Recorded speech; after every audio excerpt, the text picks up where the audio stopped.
You know that sour tang you get from a lemon, or how soap feels kind of slippery? Well, it turns out our world is built on this epic chemical showdown. Acids versus bases. And they're literally everywhere, in our bodies, in our food, all around us. So let's dive right in and unpack the chemistry that really shapes everything. Okay, so here's our game plan. We'll kick things off with what you can taste and feel, the sour, bitter, and slippery stuff. Then we'll get into how we actually define acids and bases. We'll look at where you can find them every day, how we measure their strengths with the pH scale, and finally, what happens when these opposites attract and create salts. Let's get started. All right, Section 1, sour, bitter, and slippery. So before we jump into all the complex formulas and definitions, let's start with something we can all relate to, right? Our senses. How do we just know what these things are like out in the real world? So, here's a question for you. What do lemons and soap have in common? I know, it sounds a little bit like a riddle, doesn't it? I mean, a super tart fruit and a bar of soap. But the real answer isn't what they have in common, it's how they are actually perfect chemical opposites.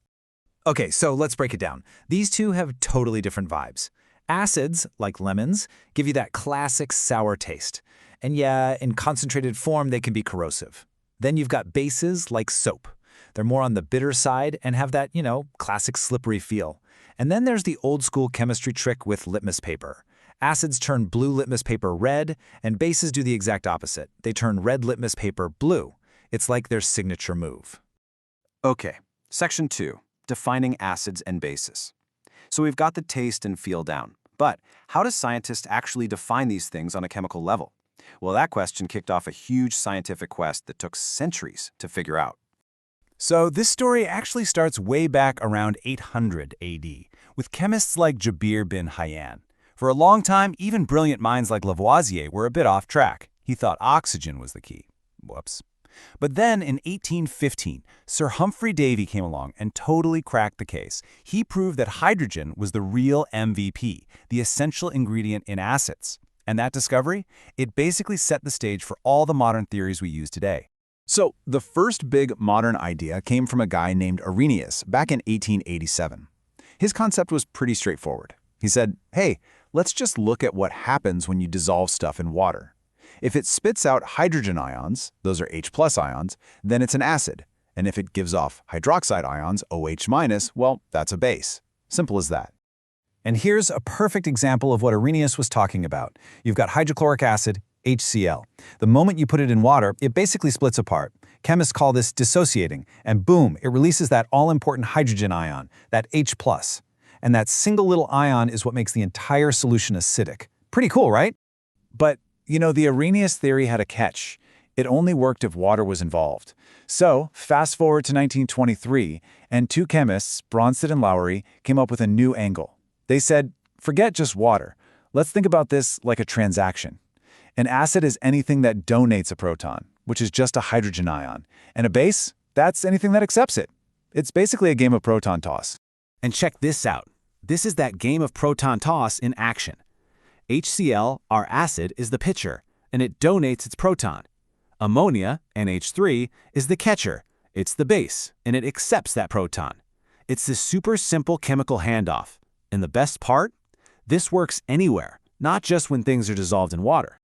Okay, so in the very same year, 1923, another chemist named G.N. Lewis came along and said, let's zoom out even more. He said, forget protons, let's talk about what's really going on here, electrons.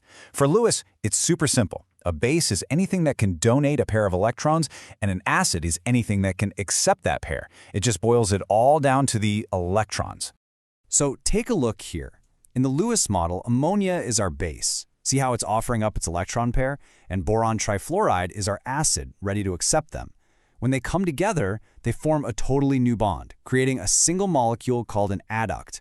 This idea was a total game changer because it explained a whole bunch of reactions the other theories couldn't. Okay, so let's just recap real quick. We started with Arrhenius, which is all about giving off H+ or OH- ions in water. Then we moved to Bronsted-Lowry, which is a bit more flexible. It's about donating or accepting a proton. And finally, we have Lewis, the broadest view of all, focusing on accepting or donating a pair of electrons. See how the definition just got more and more powerful? They don't cancel each other out, they just build on one another. All right, Section 3, acids and bases everywhere. Enough of the theory, right? Let's talk about where you actually find this stuff. I mean, outside of a textbook. The answer is pretty much everywhere you look. Seriously, you're bumping into acids all day long. The citric acid in fruits, the lactic acid that makes milk go sour, the acetic acid in vinegar, even the formic acid in a bee sting. Grapes have tartaric acid. They're in our food, in nature. They are just part of our world. And what about bases? Well, they're the unsung heroes of our daily lives. Sodium hydroxide, for example, is what's used to make soap. Got hard water? Calcium hydroxide can help soften it up. And here's a big one. Ever taken an antacid for heartburn? That's magnesium hydroxide, a base working to calm down the acid in your stomach. So, next up, Section 4, Measuring Strength, the pH scale. We know some acids are weak, like vinegar, and some are crazy strong. So how do we actually measure that strength? Well, there's a scale for that. And here it is, the pH scale. All it is a simple scale, usually from 0 to 14, that measures how strong an acid or base is in a solution. It's basically the universal report card for acidity. Let's break it down. It's really simple. The middle number, 7, is perfectly neutral. Think pure water. Anything below 7, from 0 to 6, is acidic. And the lower you go on that scale, the stronger the acid.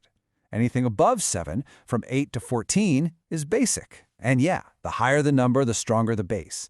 That's really all there is to it. Okay, last section. Section 5, when opposites attract. Salts. We've met our acids, we've met our bases, so what happens when these two chemical opposites finally meet? Well, when an acid and a base react, they do something really cool. They basically cancel each other out. This reaction is called neutralization, and the result is a whole new type of compound, a salt. And just to be clear, we're not just talking about table salt. In chemistry, a salt is any ionic compound formed this way. The whole process is incredibly simple. You take an acid, you react it with a base, and what you get out of it is a salt and usually some water. That's it. It's one of the most fundamental reactions there is. And this map really puts it all together, doesn't it? We start with the basic concepts of what acids and bases are. We use the pH scale to measure them, and we see what happens when they react to form salts. It shows you how everything we've talked about is connected. So, it's pretty clear that acids and bases are these fundamental building blocks, right?